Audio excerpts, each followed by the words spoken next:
Hello everyone, welcome my YouTube channel. दोस्तों, जैसा कि आप सबको पता है, रेलवे की ओर से आरआरबी जेई का नोटिफिकेशन जारी किया जा चुका है। लगभग 8,000 पदों पर ये भर्ती होना है और इसके फॉर्म भरे जाना भी स्टार्ट हो चुके हैं। बहुत सारे लोग इसकी तैयारी में लगे होंगे और इस एग्ज़ाम को निकालने की पूरी कोशिश में लगे होंगे। आपको बता दूं, एक सही गाइडेंस और एक सही स्ट्रेटजी आप यूज़ नहीं करेंगे तो आपका सिलेक्शन होना थोड़ा मुश्किल पड़ सकता है, क्योंकि दिन ब दिन कोई भी एग्ज़ाम हो कंपटीशन बढ़ता जा रहा है। तो इसी से रिलेटेड इस वीडियो में हम बात करने जा रहे हैं कि अगर आप इस एग्ज़ाम को क्रैक करना चाह रहे हैं तो आपको बेस्ट बुक कौन सी पढ़ना चाहिए, आपकी स्ट्रेटजी क्या होना चाहिए और आपका जो सेफ स्कोर है कितना रह सकता है। तो ये सारे पॉइंट हम इस वीडियो में कवर करेंगे। चलिए स्टार्ट करते हैं। तो सबसे पहले अगर हम बात करें एग्जाम पैटर्न से रिलेटेड, एग्जाम पैटर्न क्या रहने वाला है दोस्तों। इस वीडियो में जो हम बात कर रहे हैं सीबीटी 1 से रिलेटेड बात कर रहे हैं। सीबीटी 2 की हम अलग वीडियो बनाएंगे, क्योंकि इसमें टेक्निकल सब्जेक्ट हमें देखने को मिलता है। तो इसलिए हम इसमें सीबीटी 1 को फोकस कर रहे हैं कि किस तरीके से क्रैक करना है, कौन सी बुक हमें पढ़ना है। सबसे पहले हम एग्जाम पैटर्न की बात करें तो ये एग्जाम पैटर्न सबको पता ही होगा कि मैथ के आपको 30 क्वेश्चन देखने को मिलने वाले, रीजनिंग के 25 क्वेश्चन मिलने वाले, जनरल साइंस के 30 क्वेश्चन मिलने वाले हैं, जनरल अवेयरनेस के 15 क्वेश्चन मिलने वाले हैं। यानी कि 100 क्वेश्चन टोटल होंगे और 100 मार्क्स के होंगे। और जो आपको टाइम मिलेगा 90 मिनट, यानी कि 1 घंटा 30 मिनट का आपको टाइम मिलने वाला है। ये सारी चीज़ें आप सब लोगों को पता होंगी। अब नेक्स्ट हम बात करते हैं आपको कौन से सब्जेक्ट के लिए कौन सी बुक फॉलो करना और किस तरीके से पढ़ना है। तो सबसे पहले हम बात करते हैं मैथ के बारे में। दोस्तों, मैथ में आपके दो तरह के स्टूडेंट हो सकते हैं। एक तो वो जिन्हें कुछ पता नहीं है, मतलब कुछ भी पता नहीं है कि मैथ में हमें पढ़ना क्या है, या हमें कोई भी फॉर्मूले रिवाइज नहीं है, फिर से मैथ पढ़ना पड़ सकता है। एक वो हैं जो उनके सारे कॉन्सेप्ट पूरी तरीके से क्लियर हैं और फॉर्मूले भी पता हैं। तो सबसे पहले हम बात करते हैं जिनके कॉन्सेप्ट पूरी तरीके से क्लियर हैं और उन्हें फॉर्मूले पता हैं सब। तो उनके लिए सबसे बेस्ट बुक है मेरे हिसाब से आरआरबी 2024 मैथमेटिक्स बुक है, यूथ पब्लिकेशन की। इसमें 16,706 क्वेश्चन देखने को मिलने वाले हैं। अगर आप इन क्वेश्चन को कर लेते हैं तो उम्मीद करता हूं आपका रेलवे का कोई भी मैथ का क्वेश्चन मुश्किल से ही बच पाएगा। यानी 30 क्वेश्चन आने मान सकते हैं, 28 प्लस आपके आसानी से मार्क्स आ सकते हैं इस स्ट्रेटजी को यूज़ करके। अब बात करते हैं जिन लोगों को मैथ में कुछ नहीं पता है, या कह सकते हैं सारे फॉर्मूले नहीं पढ़े या भूल चुके हैं, तो उन्हें क्या करना, किसी एक बुक को फॉलो करना है। बहुत सारी मार्केट में बुक आ रही हैं और ज़्यादा लेंथी बुक आपको नहीं पकड़ना। बस आपको क्या करना है, उसके फॉर्मूले एक बार रिवाइज बढ़िया तरीके से कर लेना। पूरी बुक नहीं पढ़ना ना, क्वेश्चन लगाना है। क्वेश्चन आपको किससे लगाना है, इससे लगाना है, इस बुक से। इसके अलावा अगर आपके पास कोई और बुक है तो लगा सकते हैं, लेकिन मेरे हिसाब से जो इसका सोल्यूशन है बहुत अच्छी तरीके से दे रखा है इस बुक में। तो आप इस बुक से मैथ को पूरी तरीके से कवर कर सकते हैं, आपको कोई भी दिक्कत नहीं आएगी। तो मैथ को आपको क्या करना है, सबसे पहले एक बार फॉर्मूले आपको पढ़ लेना है। अगर आपको कॉन्सेप्ट रिवाइज है पूरी तरीके से, फिर भी आपको एक बार फॉर्मूले ज़रूर पढ़ लेना है।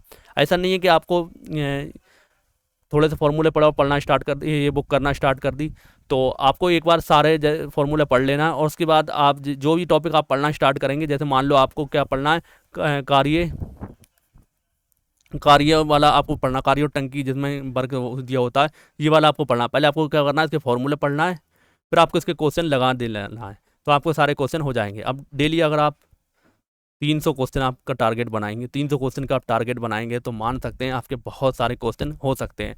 अगर आप 3 महीने तक इसके करते हैं तो आपके कितने हो जाते हैं, 9,000 क्वेश्चन हो जाते हैं। तो ये 9,000 आप मान के चलें। स्टार्टिंग में आप 300 का टारगेट बनाएं, उसके बाद आप 400 या 500 क्वेश्चन कर सकते हैं, 16,706 तक पहुंच सकते हैं।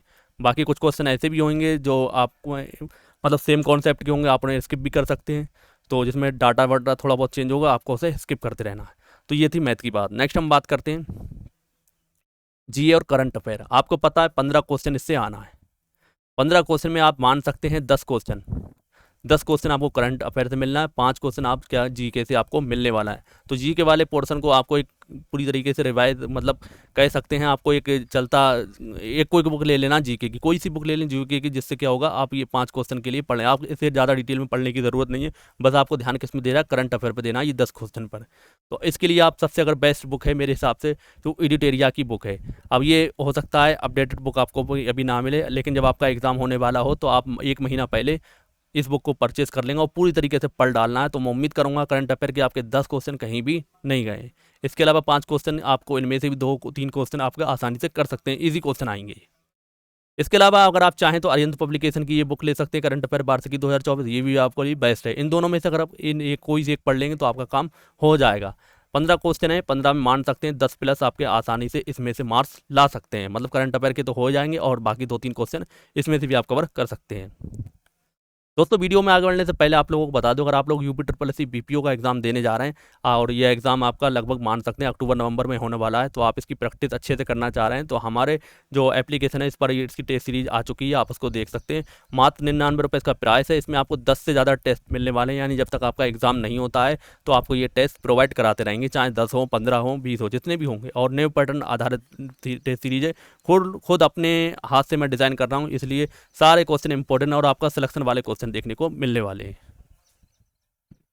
नेक्स्ट हम बात करते हैं रीजनिंग की। अब रीजनिंग में भी बहुत सारे स्टूडेंट ऐसे होंगे जिन्होंने रीजनिंग के बारे में पूरी तरीके से भूल चुके होंगे और या पुराने पैटर्न को फॉलो करते होंगे, तो उन लोगों को क्या करना है, इसमें भी दो तरह के हैं। तो सबसे मेन चीज़, अगर रीजनिंग की कोई बुक की अगर हम बात करें तो रीजनिंग की कोई भी बुक आप परचेस ना करें और ना ही कोई पढ़ने की ज़रूरत है।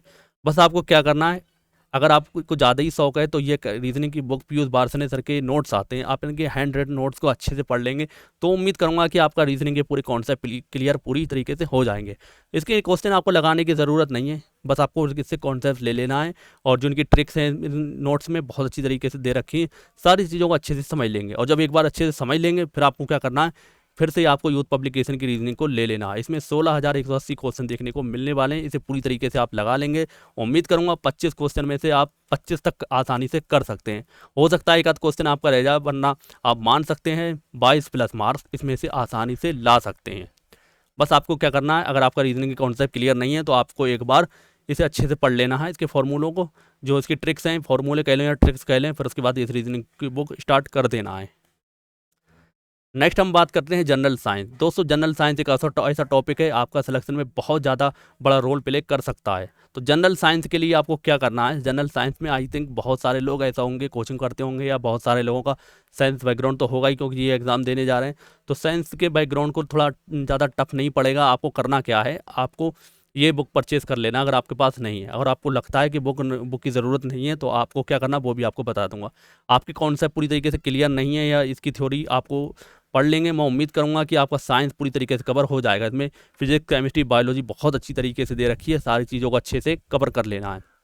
उसके बाद आपको क्या करना है, इस बुक से स्टार्ट कर देना है। तो ये सामान्य विज्ञान है, इसमें रेलवे के जितने भी प्रीवियस ईयर के जनरल साइंस के क्वेश्चन हैं स्टार्टिंग से शुरू कर देना है और लगाते जाना है। लगभग 500 क्वेश्चन आपको डेली से का टारगेट अभी से बना के रखना है। 500 क्वेश्चन आप बनाएंगे और बहुत ईजी है। अब ऐसा नहीं है कि आपको क्वेश्चन कर लेना है और मतलब उसका जो सोल्यूशन दे रखा है उसे आपको नहीं देखना है। आपको एक तरीका और बताऊं, मान लो ये बुक है, अब बुक पर ये क्वेश्चन दे रखा है, ये क्वेश्चन दे रखा है और इसका ये सॉल्यूशन दे रखा है। आपको एक इतना बड़ा पेपर का टुकड़ा लेना और पेपर का टुकड़ा से सॉल्यूशन पर ढक लेना है। यही स्ट्रेटजी आप मैथ में और रीजनिंग में फॉलो करेंगे तो आपको बहुत ज़्यादा हेल्प मिलेगी और मैंने ये इस तरीके की स्ट्रेटजी यूज़ करी है। तो आपको पहले क्वेश्चन पढ़ना, पहले कोशिश करना कि अपने आप सॉल्व हो जाए। अगर सॉल्व हो रहा है तो अच्छी बात है, नहीं हो रहा है पहले जोर करके पूरी तरीके से देख लीजिए, तब ये कागज़ हटाएंगे या पेपर हटाएंगे, फिर उसके बाद सोल्यूशन देखेंगे। और सोल्यूशन को बहुत अच्छे से समझना है, ऐसा नहीं कि चलती आंखों से सरसरी आंखों से देखना, बहुत अच्छी तरीके से समझना है कि हमसे ये क्वेश्चन नहीं बना तो क्यों नहीं बना, और ये जो उसका सोल्यूशन दे रखा है उसमें से भी आपको बहुत ज़्यादा हेल्प मिल जाती है। तो इसलिए ये स्ट्रेटजी यूज़ करना है कि आपको सबसे पहले पेपर का टुकड़ा उस पर सोल्यूशन पर ढक लेना है, क्योंकि ये ऑफलाइन का है, ऑनलाइन का आपको अलग से प्रैक्टिस करना है। तो ये आपके चारों सब्जेक्ट हो जाते हैं। इस तरीके की स्ट्रेटजी यूज़ करेंगे तो आपका सिलेक्शन पूरी तरीके से उम्मीद मान सकते हैं। अभी आपका क्या हुआ है, 60% काम हुआ है। अब क्या करना है आपको, इसके अलावा एक चीज़ आपको और बता दूँ, इतना जो हो जाता है तो आपको ऑनलाइन टेस्ट सीरीज को ये ज्वाइन कर लेना है।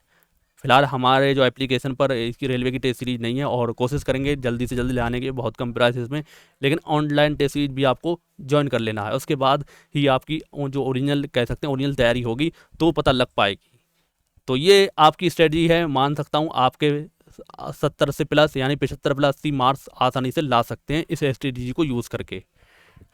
नेक्स्ट हम बात करते हैं एक्सपेक्टेड CBT 1 कट ऑफ कितना हो सकता है। दोस्तों आज के दौर में देखे हुए कोई सा जोन हो कुछ हो, तो मेरे हिसाब से अगर आपके 70 से 80 मार्क्स आ रहे हैं तब आप सेफ जोन में माने जाएंगे। अब आप सोचें कि 65 वाले ज़माने बहुत पहले जा चुके हैं, इसलिए आप 70 प्लस का टारगेट बनाएं, यानी 80 का मान सकते हैं। तो आप 70 और 80 के बीच में हम नंबर ले आएंगे तो आपकी उम्मीद करूँगा CBT 1 पूरी तरीके से क्लियर हो सकता है। तो इसके लिए आपको घबराना नहीं, कोई सा भी जोन भर दें, कोई इससे दिक्कत नहीं आएगी। अगर आपके 70 से 80 के बीच में मार्क्स हैं तो आप CBT 2 के लिए अभी से तैयारी करना स्टार्ट कर देंगे। अब नेक्स्ट वीडियो में हम CBT 2 से रिलेटेड भी स्ट्रेटजी फॉलो करने की तरीका आपको बताएंगे, क्योंकि ये एग्ज़ाम के लिए ज़्यादा टाइम आपको नहीं मिलेगा। CBT 1 होते ही आपका लगभग 2 महीने के अंदर CBT 2 हो जाएगा। तो आज का वीडियो आपको कैसा लगा, उम्मीद करता हूँ अच्छा पसंद आया होगा, तो वीडियो को शेयर ज़रूर कर देंगे। हम मिलेंगे दोस्तों नेक्स्ट वीडियो में, तब तक के लिए जय हिंद जय भारत।